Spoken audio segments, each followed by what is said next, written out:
Senator McKinney.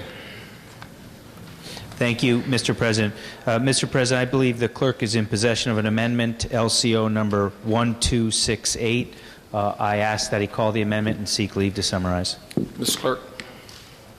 LCO 1268, which will be designated Senate Amendment Schedule D. It is offered by Senator McKinney of the 28th District.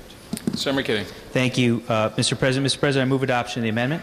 Acting on approval of the amendment, sir, would you like to remark further? I would. Thank you, Mr. President.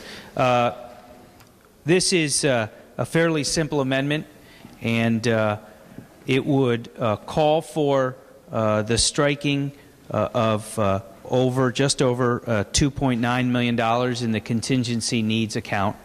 To be precise, $2,924,450. Now, for those of us who've been around for a while, I don't think Senator Williams or I could engage in the eloquent, exciting debate that former Senators Anaskevich and Sullivan had over the definition of a contingency fund, a slush fund, and nests that we pluck from. I think, as I recall, Senator Anaskevich referred to them as slush funds, and the Senate President talked about nests that we can pluck from. But the bottom line is, it's $2.9 million. Governor Rell had $2 million of the contingency needs fund in the budget that was negotiated for, and I voted for.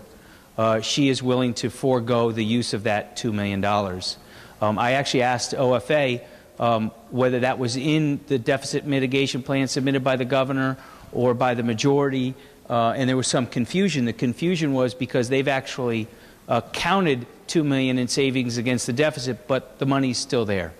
So we need to take that money out. In going through that exercise, I learned the good news is that there's an extra $900,024 something left in there that we should sweep. The even better news is, to my Democratic colleagues in the Senate, you are much more fiscally responsible and frugal than your colleagues in the House because they have a balance of $1,500. You have a balance of $922,000. In all seriousness, we voted for that budget. I did. It was part of the deal. But we shouldn't be spending that money in this time of fiscal crisis. Admittedly, this is a sacrifice that the governor's made and that you would be making for your contingency needs account, and we don't have any money in it. So I'm not asking to take anything for myself. If you'd be willing to give me a contingency fund, I would have given it up. But we've had those debates in the past. We don't need to get exercised, and I won't get exercised about what they are. But it is real money. We should sweep it out in the same manner as the governor's offered to give it back to help close our budget gap. I ask you to give yours back to similarly close the budget gap.